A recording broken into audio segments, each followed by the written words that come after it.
আগামী 12ই ফেব্রুয়ারি 2026 অর্থাৎ ত্রয়োদশ জাতীয় সংসদ নির্বাচনের দিন বিএনপি ভয়ঙ্কর একটি পরিকল্পনা তৈরি করে রেখেছে। আর এই পরিকল্পনা অন্য কেউ করে নাই, এটি স্বয়ং এসেছে তারেক রহমানের মাথা থেকে। আপনাদের কি মনে পড়ে তারেক রহমান যেদিন বাংলাদেশের মাটিতে পাড়া দিলেন এবং তিনি 300 ফিটে যে বক্তব্যটা দিয়েছিলেন, সেখানে একটি বক্তব্য তিনি বলেছিলেন, আই হ্যাভ এ প্ল্যান। মনে পড়ে আপনাদের? সে যখন বাংলাদেশে আসে তার আগেই ওইখানে বসে কিছু প্ল্যান সে করে আসে। এই প্ল্যানগুলো জানতো শুধুমাত্র ইন্ডিয়া, কারণ ইন্ডিয়ার সাথে তার এই প্ল্যানটা হয়েছিল। আর বাংলাদেশে হাসিনাপন্থী যে আমলাগুলো আছে, যে পুলিশ প্রশাসন আছে, যে বেনজিরের পুলিশ আছে, যে মনিরুলের পুলিশ আছে, যে হারুনের পুলিশ আছে, এরা জানতো। যার কারণে তিনি সেখানে খুব সচেতনভাবেই এই কথাটি বলেছিলেন যে আই হ্যাভ এ প্ল্যান। আর সেই প্ল্যানটা নির্বাচনের দিনকে কেন্দ্র করে। আপাতত আমরা এটুকু বলতে পারি যে আগামী 12 তারিখের নির্বাচন হচ্ছে না। এই নির্বাচন বানচাল করার জন্য যত ধরনের উস্কানি, নির্বাচন বানচাল করার জন্য যা যা করা দরকার সব করছে বিএনপি। আর এটি কি বিএনপি শুধু নিজেদের বুদ্ধিতে করছে, ওই কর্মী সমর্থকরা করছে? না, এটি ভাবলে কিন্তু আমাদের ভুল হবে। এটি স্বয়ং তারেক রহমান এবং তার স্ট্যান্ডিং কমিটির সদস্যরা তার নেতাকর্মীদেরকে বলে দিয়েছে যে তোমরা এই করো। এইভাবে যেখানেই জামাত ইসলামের লোকজন ভোট চাইতে বের হবে, এনসিপির লোকজন যেখানেই ভোট চাইতে বের হবে, সেখানেই তোমরা তাদের উপরে হামলা করবে, তাদের উপরে আক্রমণ করবে। ফলটা হবে কি? দুইটা ফল হবে। মূলত এখানে এক ঢিলে দুইটা পাখি মারার জন্য তারেক রহমান এই প্ল্যানটা তাদেরকে দিয়েছে। নাম্বার 1, যখন তোমরা তাদের উপরে হামলা করবে, প্রথম টার্গেট আপাতত যেটা হাসিল হবে সেটা হচ্ছে বাংলাদেশের মানুষ ভয় পেয়ে যাবে। প্রত্যেকেই, এদেশের সাধারণ নিরীহ মানুষ যারা আছে তারা ভয় পেয়ে যাবে। তারা ভয় পেয়ে আর অন্য দলের কথা মুখেও আনার সাহস পাবে না। এবং তাদের ভিতরে এই কনসেপশন তৈরি হবে যে তাহলে এত ক্ষমতার অধিকারী যেহেতু বিএনপি, এখানে অন্য কাউরে তাহলে ভোট দেওয়া যাবে না, বিএনপিকেই ক্ষমতায় আনতে হবে, বিএনপিকেই আমরা ভোট দেই, ধানের শীষেই আমরা ভোট দেই। জনগণ তখন ভয়ে ভীত হয়ে তাদেরকে ভোট দেবে। আর নাম্বার 2 হচ্ছে, যখন এইভাবে একের পর এক তোমরা হামলা করবে জামাতের লোকজনের উপরে, এনসিপির লোকজনের উপরে, তাদের নারীদেরকে হেনস্থা করবে, তাদের বুরকা টেনে ছিঁড়বে, তাদের হিজাব ধরে টানাটানি করবে, এই কাজ করলে জামাত ইসলাম কতক্ষণ ধৈর্য ধরে থাকবে? একজন মানুষ খুব বেশিক্ষণ ধৈর্য ধরে থাকতে পারে না। তাহলে যখন তারা অধৈর্য হয়ে যাবে, তখন তারা পাল্টা তোমাদের উপরেও আক্রমণ করবে। আর যখনই তোমাদের উপরে আক্রমণ করবে, তখনই সমস্ত মিডিয়াগুলোর সাথে তার এই সেটিংটা হয়ে গেছে।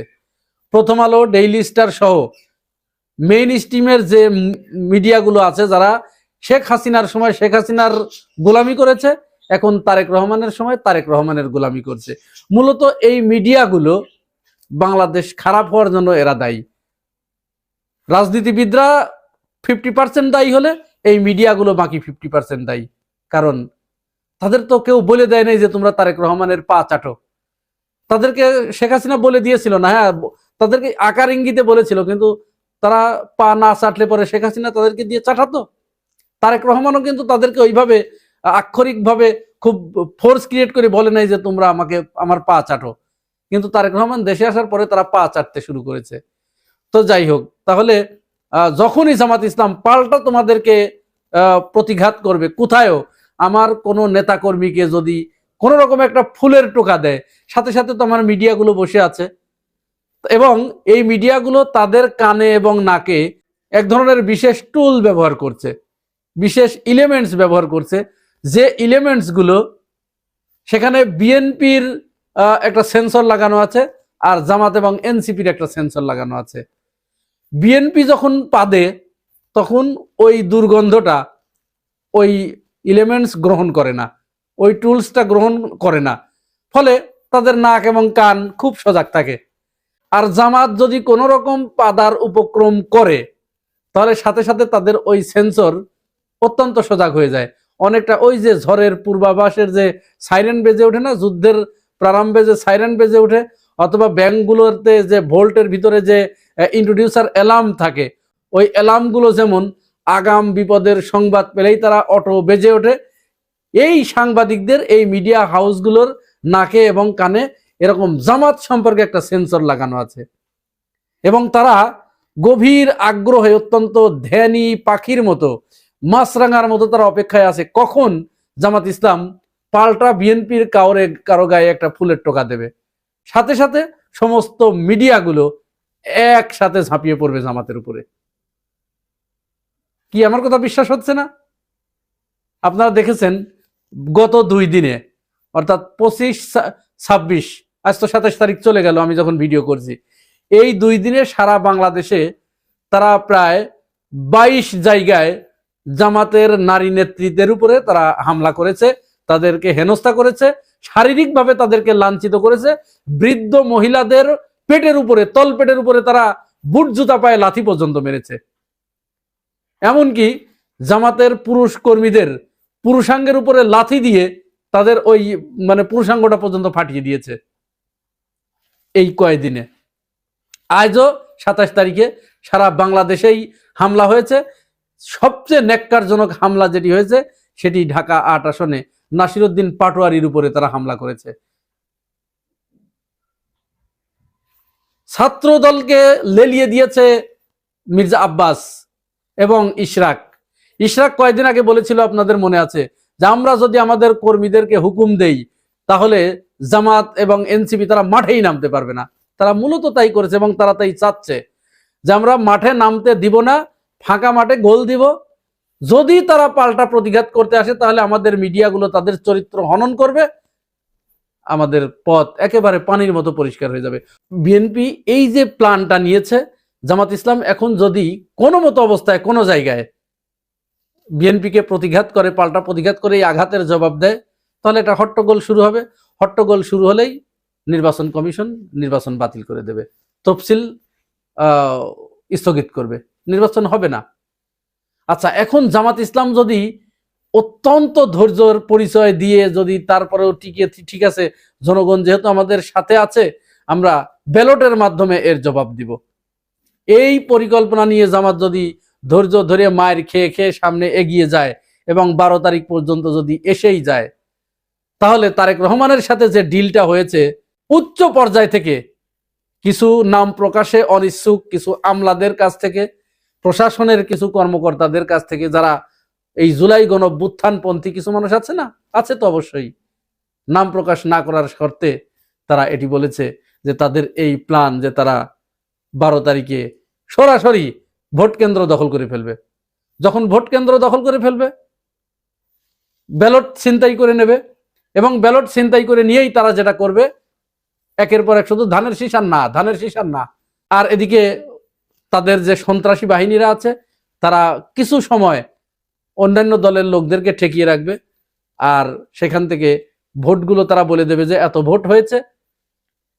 জেলা নির্বাচন কমিশন থেকে রিটার্নিং কর্মকর্তা তিনি প্রজেক্টরের মাধ্যমে ঘোষণা দিবেন যে অমুক দল বা অমুক প্রার্থী এত ভোট পেয়েছে, অর্থাৎ ওইখান থেকে ঘোষণা হয়ে যাবে। ওই ঘোষণা হবার সাথে সাথে মেইন স্ট্রিমের সমস্ত মিডিয়া তারা তো বসেই আছে, প্ল্যানটা দেখেন কত ভয়ঙ্কর প্ল্যান নিয়ে তারা আগাচ্ছে। তারা সাথে সাথে টিভি স্ক্রলে দিয়ে দেবে যে ধানের শীষ এত ভোটে অমুক আসনে জয়লাভ করেছে। এই করে করে তারা 278 থেকে 80টি আসন, এই যে বারবার জাহেদ, তারপরে ওই বিরানি আলম, এরা বলছে না যে বিএনপি 280-র উপরে আসন পাবে।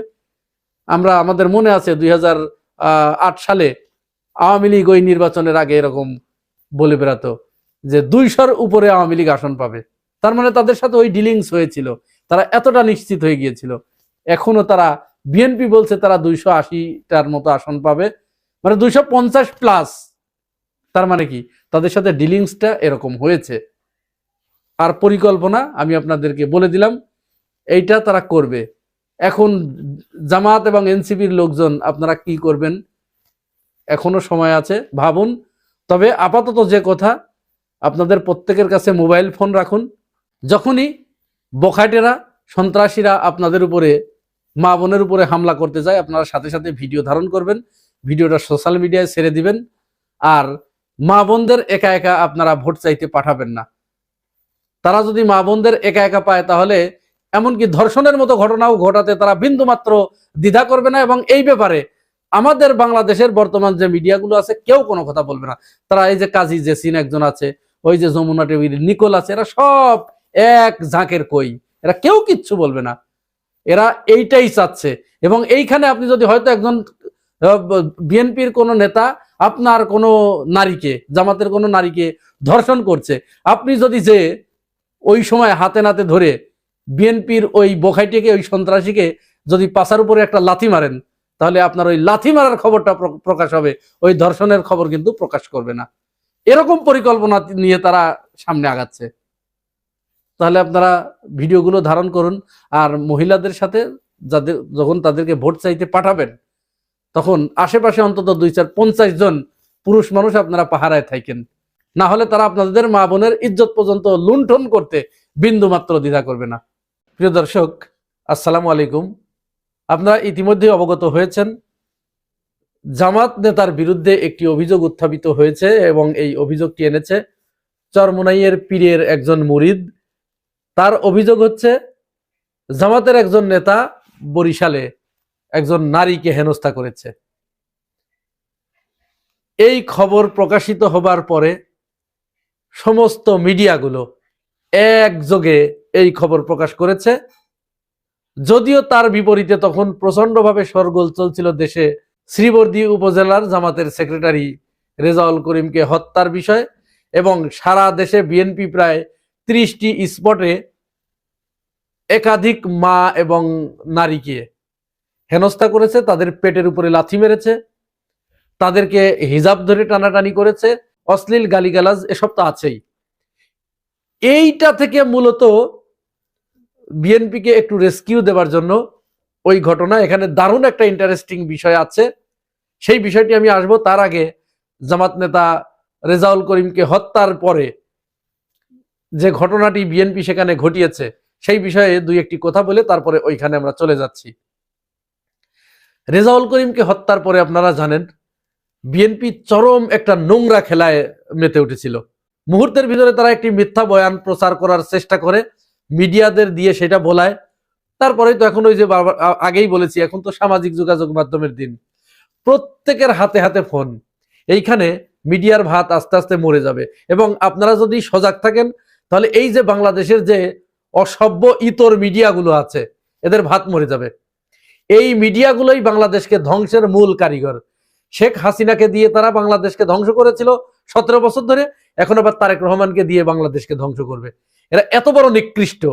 এই নিকৃষ্টগুলো কোনো মতো অবস্থায় চায় না বাংলাদেশ ভালোভাবে চলুক এবং বাংলাদেশ থেকে চুরি, দুর্নীতি, লুটপাট এগুলো বন্ধ হোক। কারণ এই মিডিয়া হাউসগুলোই চুরি, দুর্নীতি, লুটপাটের টাকা পয়সাই এরা টিকে থাকে। যার কারণে যারা চাঁদাবাজি করে, যারা লুটপাট করে, যারা দুর্নীতি করে, এরাই তাদের কাছে ভালো। আর জামাত ইসলাম ক্ষমতায় আসলে চুরি, লুটপাট, দুর্নীতি, চাঁদাবাজি এগুলো বন্ধ হয়ে যাবে, ওদের ধান্দা বন্ধ হয়ে যাবে। এই জন্য তারা জামাত ইসলাম যাতে ক্ষমতায় না আসতে পারে, এর জন্য যত ধরনের পরিকল্পনা আছে, যত ধরনের সাপোর্ট দরকার সব বিএনপিকে দিচ্ছে। যাই হোক, ওইখানে যে ঘটনাটি তারা ঘটিয়েছে, রেজাউল করিমকে হত্যা করার পরে আজকে সারাদিন ধরে তারা প্রথম যে নিউজটি প্রথমে ছাড়ার চেষ্টা করেছিল যে জামাত সেখানে প্রথমে হামলা করেছিল। তো জামাত যদি হামলা করে থাকে, আমি মেনে নিলাম, তর্কের খাতিরে আমি ধরে নিলাম জামাত হামলা করেছিল। আচ্ছা, কেউ যদি আমাকে একটা থাপ্পড় মারে, বিনিময়ে আমি তাকে হত্যা করব? নাকি বড় জোর আমি তাকে হয় 2টা থাপ্পড় দিতে পারি। আমার যদি খুব বেশি হেডম শক্তি বা ইয়ে থাকে তাহলে আমি 2টা থাপ্পড় দিতে পারি। কিন্তু আমি যখন তাকে হত্যা করে ফেলবো তখন তো আমি আর মানুষ না, আমি অমানুষ, আমি পশু। এটাই তো প্রমাণ হয় নাকি? আচ্ছা, এইটা যখন ঢোপে টিকলো না, যখন মানুষ তাদেরকে সামাজিক যোগাযোগ মাধ্যমেই তাদেরকে প্রবলভাবে আক্রমণ করে বসলো যে এটা মিথ্যা, এরপরে তারা একটি কার্ড খেলা শুরু করলো যে জামাত ইসলাম বিএনপির প্রার্থী জামাতের প্রার্থীকে জড়িয়ে ধরে পায়ে পর্যন্ত পড়েছে। এই ভিডিও তারা ভাইরাল করেছে, ভাইরাল করার চেষ্টা করেছে।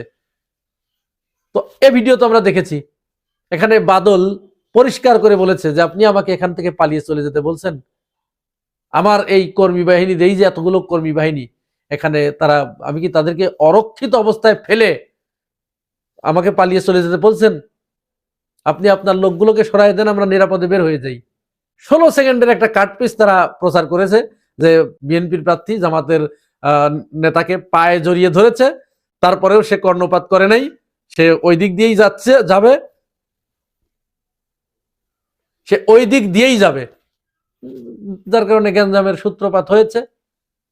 এখানে আমরা আরো একটি কথা বলে রাখতে চাই, এই ঘটনার প্রায় 4 ঘন্টা কিন্তু জামাতের প্রার্থীদেরকে এবং তার নেতা কর্মীদেরকে একটা ফাঁকা রাস্তায় তারা আটকিয়ে রেখেছিল। তারা সেখান থেকে তাদের, এবং পরিষ্কার আমরা শুনতে পেয়েছি সেনাবাহিনী এবং পুলিশের একজন ওসি বলছে আমরা আপনাকে নিরাপত্তা দিতে পারবো না। তোমরা নিরাপত্তা দিতে পারবে না, তোমরা আঙ্গুল চোষো। এবং পুলিশের ওই কর্মকর্তা বলছে নেতাকে যে আমরা আপনাকে প্রয়োজনে গাড়িতে করে নিয়ে যাচ্ছি। তখন জামাতের নেতা পরিষ্কার করে বলেছেন যে আপনি আমাকে নিরাপত্তা দিচ্ছেন, আমার জীবনের চেয়ে হাজার হাজার গুণ বেশি মূল্যবান আমার এই পিছনে যে সমস্ত নেতাকর্মী আছে তারা। এইটা যখন ঢোপে টেকে নাই, সর্বশেষ তারা যে নিকৃষ্টতম কাজটি করেছে, ভাই নিকৃষ্ট কাজ করলে তার ধরা পড়তেই হবে। মিথ্যা কথা এটা স্থায়ী হয় না।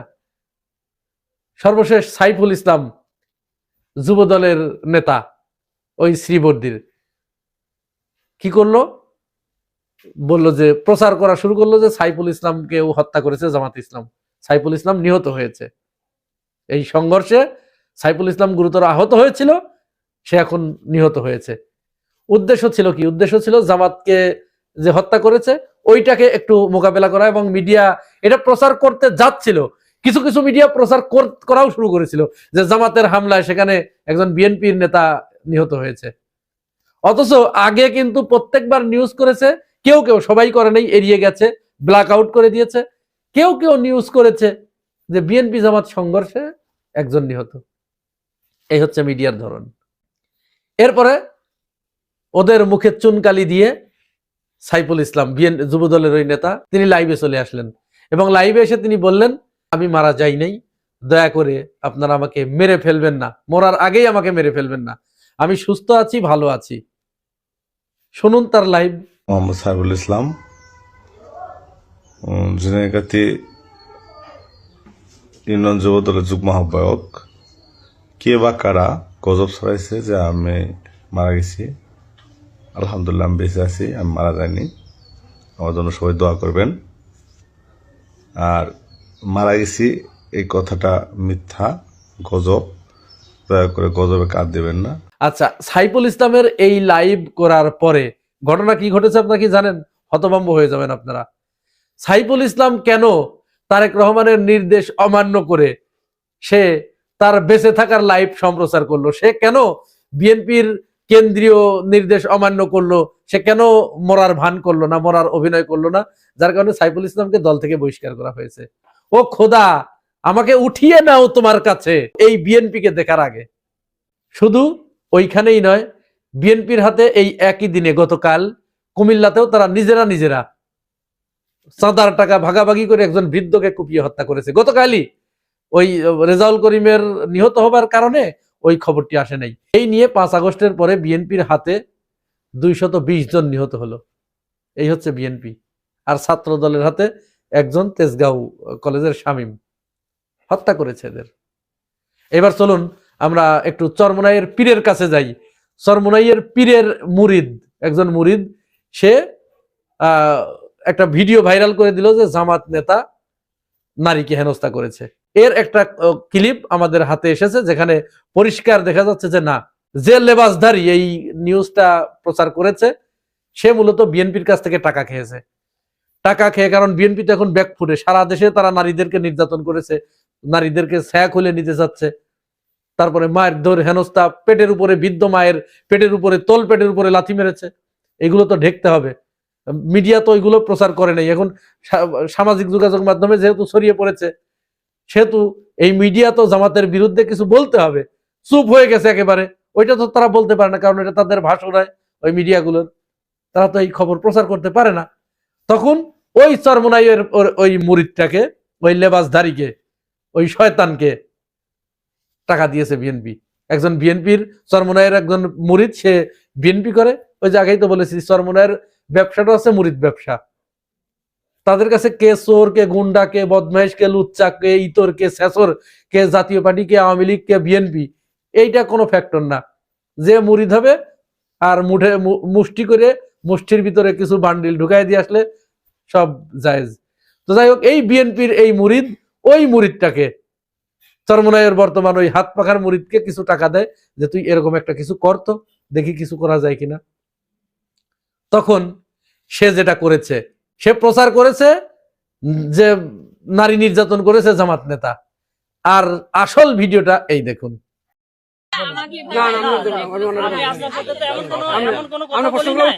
আমি কি আপনার কাছে এমন কোন কথা বলছি যে যেটার জন্য সে এত উগ্র, ওনার মতো একজন মুরব্বী মানুষের তুই তুই ভাষাটা ব্যবহার করছিস, ওনার মতো একটা মুরব্বী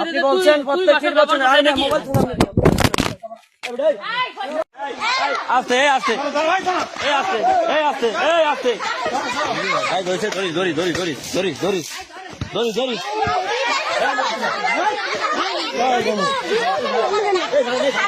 আপনারা কি বুঝতে পারছেন খেলা কোন লেভেলে চলছে, কোন দিকের পানি কোন দিকে গড়াচ্ছে? সর্বশেষ এইগুলো দেখার পরে, বিএনপির এই নষ্টামো, এই ভ্রষ্টামো দেখার পরে বিভিন্ন জায়গায় বিএনপিকে ছেড়ে, বিএনপিকে বয়কট করে, বিএনপিকে বাদ দিয়ে, ওদেরকে ঘৃণা করে, যারা একটু মনুষ্যত্ব যাদের ভিতরে আছে, যারা মানুষ আর কি, এই মানুষগুলো জামাত ইসলামে যোগদান করছে। এর ভিতর সবচেয়ে ইন্টারেস্টিং যেটা হয়েছে, পটুয়াখালীর এক বিএনপি নেতা, সে এই যে এতদিন ধরে সে বিএনপি করেছে, তার গায়ে যে পাপ জড়ো হয়েছিল, সেই পাপ ধোয়ার জন্য 50 কেজি দুধ কিনে সেই দুধ দিয়ে গোসল করে জামাতে যোগদান করেছে। এই দেখুন তার ভিডিও।